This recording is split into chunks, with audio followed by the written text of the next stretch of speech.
চূড়ান্ত ধাপ শুরু হয়েছিল, আজ আমরা অনেকটাই বিজয়ীর দেশে সেই শাহবাগের মঞ্চে আবার এসে জড়ো হয়েছি। যেই স্বৈরাচারী সরকার পুলিশ দিয়ে আমাদের ব্যারিকেড দিয়েছিল, সেই স্বৈরাচারী সরকার কোথায়? সেই পুলিশ কোথায়?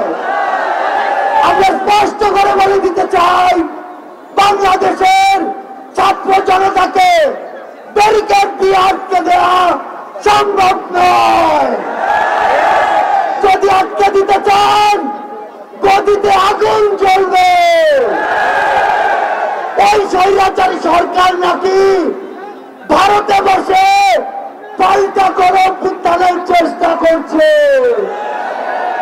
এর চেয়ে বেশি হাস্যকর আর কি হতে পারে?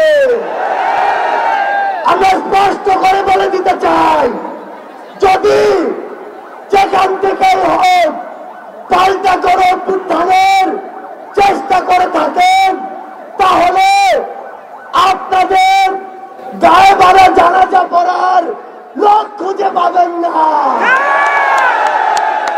আমরা যখন রক্ত দিতে শিখেছি, তখন আপনাদের মতো ফ্যাসিস্টরা আমাদের লোক পর্যন্ত স্পর্শ করতে পারবে না।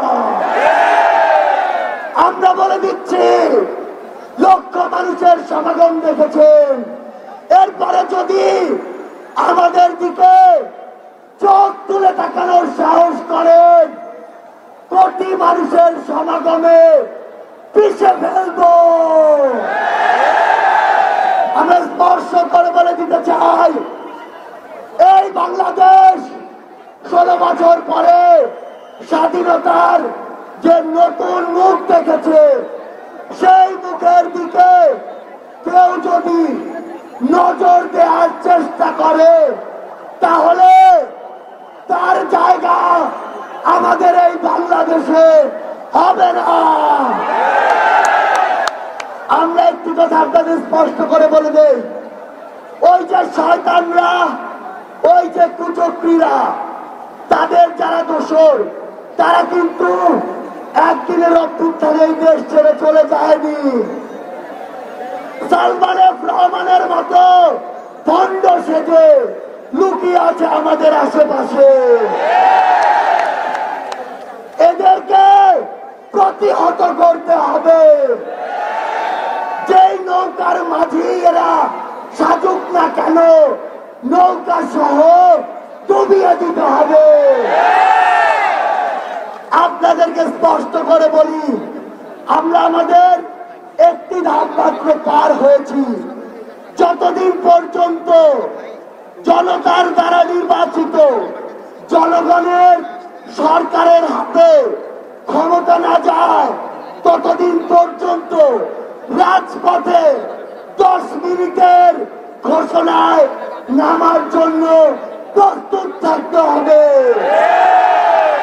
যেই গর্ত দিয়ে ওই ফ্যাসিস্টের দোসররা বের হওয়ার চেষ্টা করবে, 2টা কাজ করতে হবে।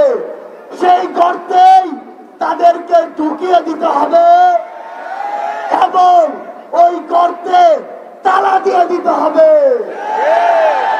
আমরা স্পষ্ট করে বলি, বৈষম্য বিরোধী ছাত্র আন্দোলন বাংলাদেশের কোন নির্দিষ্ট মতের বা দলের আন্দোলন ছিল না। এটি ওই ফ্যাসিস্টদের বিরুদ্ধে পুরো বাংলাদেশের সকল মতের, সকল দলের, সকল জাতের, সকল বর্ণের মানুষের সম্মিলিত একটি আন্দোলন ছিল। সে জায়গা থেকে সামনে যদি বিন্দু পরিমাণ কোন বাধার আশঙ্কা আমরা দেখি, তাহলে ওই 5ই আগস্টের মতো জনতার স্রোতে তাদেরকে পিছিয়ে দিতে হবে। সবার সাথে এই রাজপথে যে কোনো সংকটে, যে কোনো সংগ্রামে আবার দেখা হবে। সেই পর্যন্ত আমাদের এই সংগ্রাম, আমাদের এই লড়াই জারি থাকুক।